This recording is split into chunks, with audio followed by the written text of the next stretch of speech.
बिहार लोक सेवा आयोग की 13 दिसंबर को हुई परीक्षा रद्द करने की मांग को लेकर पटना में जबरदस्त बवाल हो रहा है। बड़ी संख्या में छात्र प्रदर्शन कर रहे हैं, जिन्हें भगाने के लिए पुलिस ने पानी की बौछारें और लाठीचार्ज का सहारा लिया। बताया गया कि पुलिस ने तब लाठीचार्ज किया जब छात्र मुख्यमंत्री आवास की ओर मार्च करने की कोशिश कर रहे थे।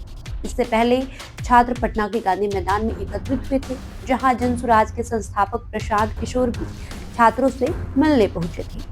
इस आंदोलन की अगुवाई भी की, लेकिन यहाँ प्रशांत किशोर की छात्रों के साथ नोकझोंक हो गई। वहीं अब इस पूरे मामले पर प्रशांत किशोर ने पटना में प्रेस कॉन्फ्रेंस की है। प्रशांत किशोर ने कहा कि गर्दनी बाग में जगह कम थी, परमिशन का कोई सवाल ही नहीं है। गांधी मैदान में लोग जाते ही रहते हैं। कल ये तय हुआ था कि हम लोग पैदल चलेंगे, जहां रोका जाएगा वहां बैठ जाएंगे। गांधी मैदान में जहां रुका गया वहां सारे लोग शांति से बैठे थे। प्रशासन से पहले बीपीएससी के सचिव और फिर सीएस से मिलने का प्रस्ताव आया था।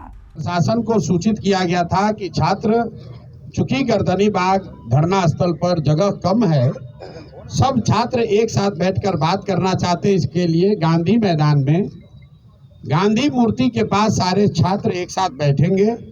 वहीं पर छात्र संसद में ये तय किया जाएगा कि आगे का रास्ता क्या होगा। सरकार का जो पहला कहना है कि हमने परमिशन नहीं दिया, ये बिल्कुल सरासर गलत है। परमिशन का कोई सवाल ही नहीं है। गांधी मैदान सार्वजनिक जगह है, वहां लोग दौड़ने के लिए, बैठने के लिए, बातचीत करने के लिए जाते ही रहते हैं। अगर सरकार, इतने बड़े बड़े बंगलों में सरकार के मंत्री पदाधिकारी रह रहे हैं, ये बच्चे कहाँ जाएंगे बात करने? ये वहां कोई धरना प्रदर्शन नहीं कर रहे थे।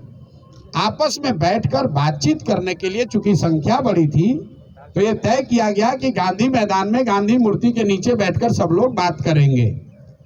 आपने खुद देखा, सारे छात्र वहां जमा हुए, कोई गलती किसी ने नहीं की, कोई हल्ला हंगामा नहीं हुआ। छात्रों ने आपस में बातचीत करी, कोई तोड़ फोड़ नहीं हुई। छात्रों ने अपने आगे का नेतृत्व का चयन किया।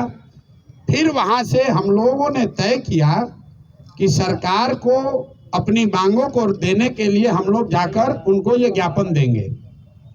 चलने से पहले दो निर्णय हुए सर्वसम्मति से। पहला निर्णय ये था कि हम लोग कोई भी ऐसी गतिविधि नहीं करेंगे जिसको सरकार इल्लीगल कह सके। तो हम लोग पैदल चलेंगे, कोई तोड़फोड़, कोई हल्ला हंगामा नहीं होगा।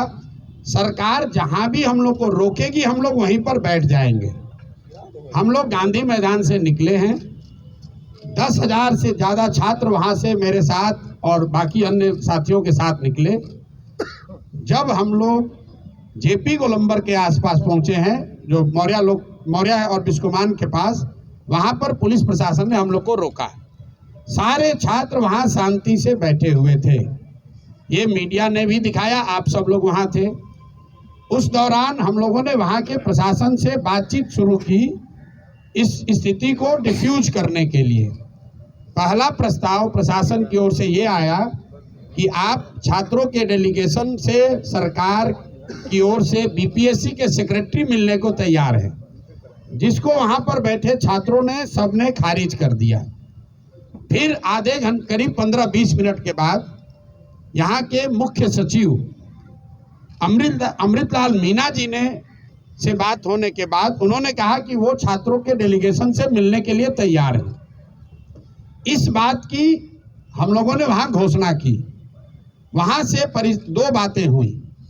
एक तो पब्लिक एड्रेस सिस्टम बड़ा नहीं होने की वजह से, क्योंकि वहां बहुत बड़ा कोई माइक तो था नहीं, वहां पर ये घोषित किया हमने कि भाई 5 साथी आपके बीच से जो हमारे अगल बगल बैठे हैं, ये लोग मुख्य सचिव के यहाँ जाएंगे, बात करेंगे और जो नतीजा निकलेगा, अगर छात्रों के मनोनुकूल हो तो उसको स्वीकार किया जाएगा, अगर छात्रों के मनोनुकूल न हो तो फिर आगे का आंदोलन चलता रहेगा।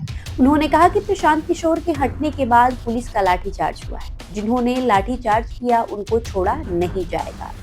छात्र खुद वापस जा रहे थे, ट्रैफिक नहीं रुका था। आज हम लोग पुलिस पर एफआईआर करेंगे और कोर्ट में जाएंगे। प्रशांत किशोर ने कहा कि अभी ये छात्र इन मांगों को लेकर चीफ सेक्रेटरी से मिलेंगे, जिसमें री एग्जाम हो, सोनू के परिवार को आर्थिक सहायता मिले, मुकदमे वापस लिए जाए, जिन्होंने लाठीचार्ज का आदेश दिया है उन पर कार्रवाई हो और मांग पूरी नहीं होने पर अनिश्चितकालीन धरना जनसुराज के नेता करेंगे। उन्होंने कहा कि यदि मांग पूरी नहीं हुई तो वो 2 जनवरी से खुद अनिश्चितकालीन धरने पर बैठेंगे। रात 1 बजे मैं छात्रों के बीच गया था जब उन्हें कंबल की जरूरत थी।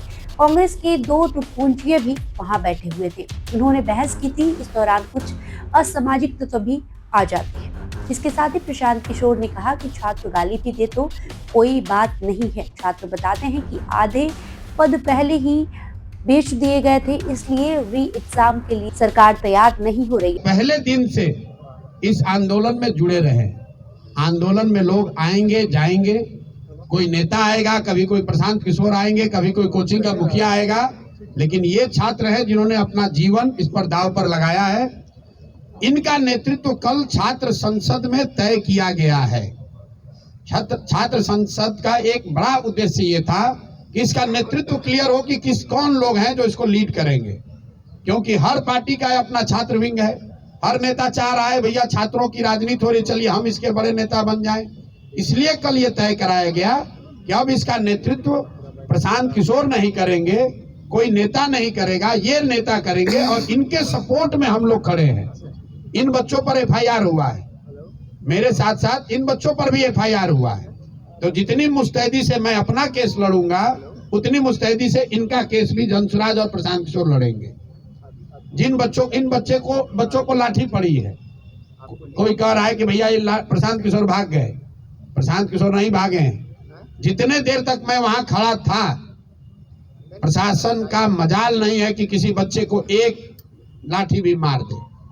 हमारे हटने के बाद 45 मिनट के बाद मिस कम्युनिकेशन में कुछ बच्चे वहीं रह गए, उसको घेर कर प्रशासन ने मारा है और उसका पूरा हिसाब प्रशासन से और सरकार से लिया जाएगा। लेकिन अभी की प्राथमिकता ये है कि इन बच्चों की जो मांग है, इन 5 मांगों पर सरकार से पहले बात हो। उसके बाद जिन अफसरों ने लाठी चलवाई है, अगर सरकार कार्रवाई नहीं भी करेगी तो उनको कोर्ट में खींच कर ले जाएंगे, ह्यूमन राइट्स में लेकर जाएंगे। ये ऐसा मजाक नहीं है कि आप किसी को जब मन होगा रोड पर डंडा उठाकर मार दीजिएगा। ये लाठी तंत्र नहीं है और लाठी तंत्र इसको बनने नहीं दिया जाएगा। ये बहरहाल आपका इस खबर को लेकर क्या राय है, हमें कमेंट करके जरूर बताएं। बहुत बहुत शुक्रिया।